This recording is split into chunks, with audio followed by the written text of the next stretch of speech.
ഇന്ന് ചേമ്പ് വിത്ത് കൊണ്ട് നമുക്ക് ഒരു തോരൻ തയ്യാറാക്കാം. അതിനായിട്ട് 3-4 ചേമ്പ് വിത്ത് എടുത്തിട്ടുണ്ട്.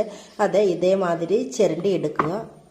അപ്പോഴേ നമ്മുടെ ചീമച്ചേമ്പൊക്കെ ചിരണ്ടി എടുത്തിട്ടുണ്ട്. ഇത് ചെറുതായിട്ട് അരിഞ്ഞെടുക്കാം. നമുക്ക് തോരൻ അതിനുശേഷം കഴുകി വൃത്തിയാക്കി വെക്കാം.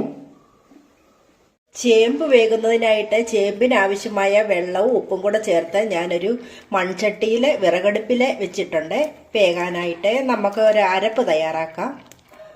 ഇവിടെ ഞാൻ അരപ്പ് തയ്യാറാക്കുന്നതിന് വേണ്ടി ഒരു പിടി തേങ്ങയെ 5-8 ചുമന്നുള്ളി പൊളിച്ച് വെച്ചിട്ടുണ്ട്. അതുപോലെ കുറച്ച് പച്ചമുളക്, കുറച്ച് കാന്താരി, പിന്നെ വെളുത്തുള്ളി, ഇത്രയും ചേർത്ത് ഒന്ന് ചതച്ചെടുക്കാം. അപ്പോഴേ ഞാനിവിടെ ചതച്ചെടുത്തിട്ടുണ്ട്. അപ്പോഴേ വേകാറായി പകുതി മുക്കാലും വേകാറായ ചേമ്പിലേക്ക് ചേർത്ത് കൊടുക്കാം. അതിനുശേഷം ചേമ്പ് വറ്റി വെന്ത് കഴിയുന്ന ഉടനെ നമുക്ക് കടുക് വറുക്കാം. കടുക് വറുത്തിടുന്നതോടുകൂടി നമ്മുടെ ചേമ്പ് തോരൻ ഇവിടെ തയ്യാറാകും. അപ്പോഴേ ഈ ചേമ്പുമായിട്ട് നമുക്ക് ഈ അരപ്പൊന്ന് യോജിപ്പിച്ച് കൊടുക്കാം.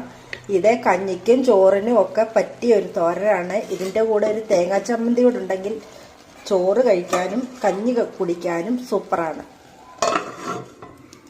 തോരൻ ഇവിടെ തയ്യാറായിട്ടുണ്ട്. അത് കടുക് വറുത്ത് ഇട്ട് ഇതിൻ്റെ അകത്ത് ഞാൻ അരിയാണ് കടുക് വറുക്കാൻ ഉപയോഗിച്ചിട്ടുണ്ട്.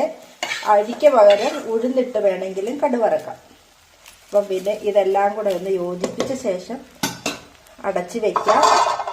കഞ്ഞിയോ ചോറോ കഴിക്കാം. അപ്പം വീഡിയോ കണ്ട് ഇഷ്ടപ്പെട്ടുവെങ്കിൽ എല്ലാ കൂട്ടുകാരും ഒന്ന് പുതുതായി കാണുന്ന കൂട്ടുകാരൊന്ന് സബ്സ്ക്രൈബ് ചെയ്തേക്കണേ.